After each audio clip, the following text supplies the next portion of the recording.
Millionaires and wealthy people in general, how did you make your money? Do you have any advice for the younger generation?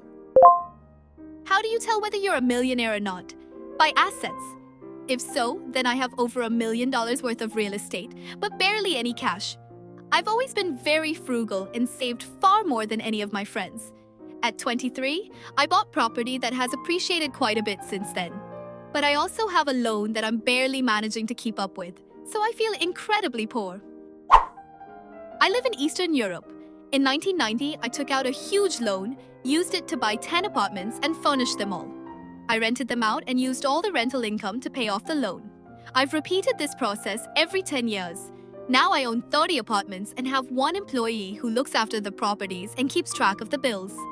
The key to success is finding good tenants and maintaining a good relationship with them. At 20, I got a job as a programmer. It was during the time when the internet was rapidly taking off. I built websites and databases for them.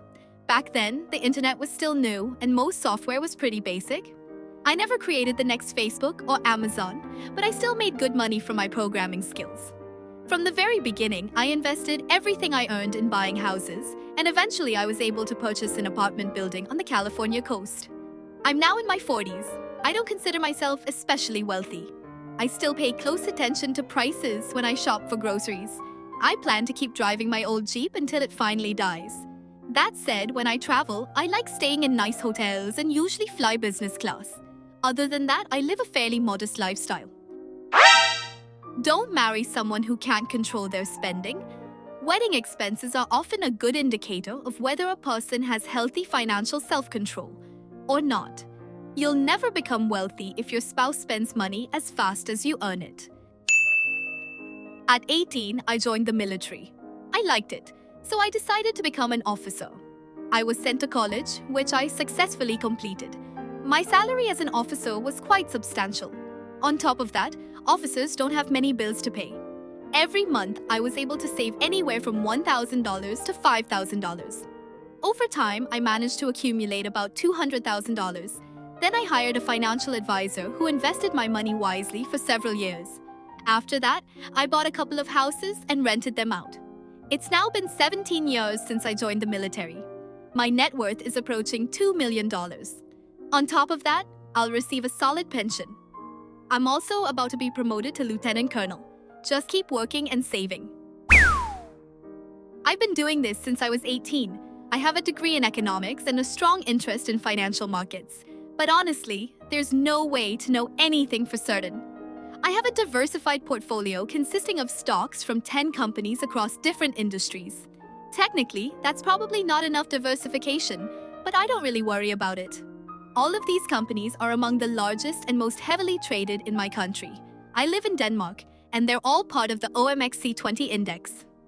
Over time, the value of the portfolio grows.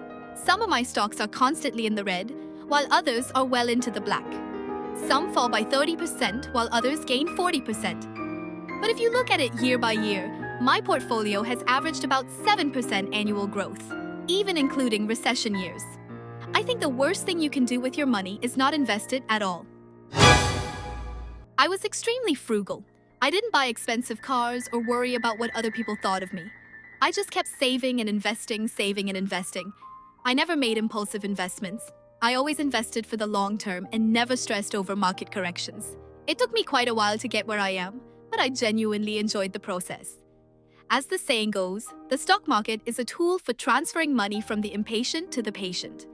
We're not millionaires yet, but we're getting close.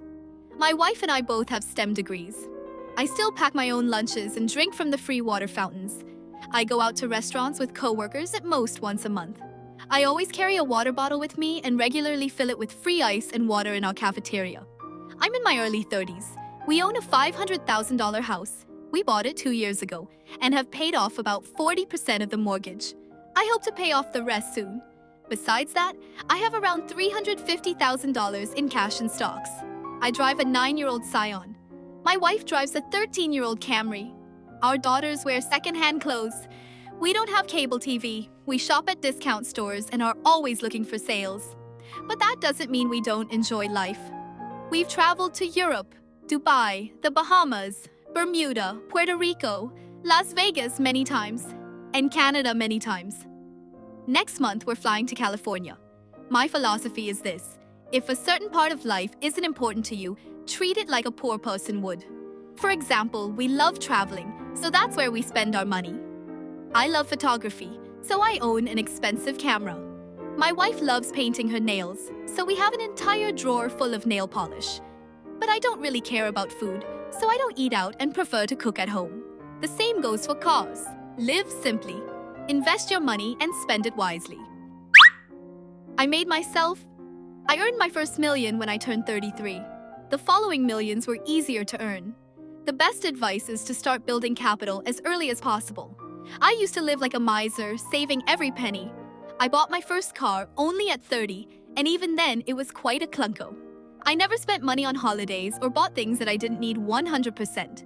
I always treated holidays like ordinary days off. Usually, I would either walk along the beach or enjoy some other free activities. When I had saved my first $10,000, I took out a mortgage and I put all my spare money toward paying it off. Every time I got a raise at work, I used it to pay down the loan instead of improving my quality of life. Now I'm 45, and saving is no longer my priority because I already have a solid base of capital. I can spend every cent I earn, and at the same time, my core capital continues to grow. To sum up, your clothes and your car do not define you. Start saving from an early age. I was born into a poor family. At 18, I moved to East Asia and started trading electronics on a small scale. At 20, I returned to the United States and founded a company that manufactures office supplies. Now I am quite wealthy. My company employs 200 people, and I no longer have to worry about money.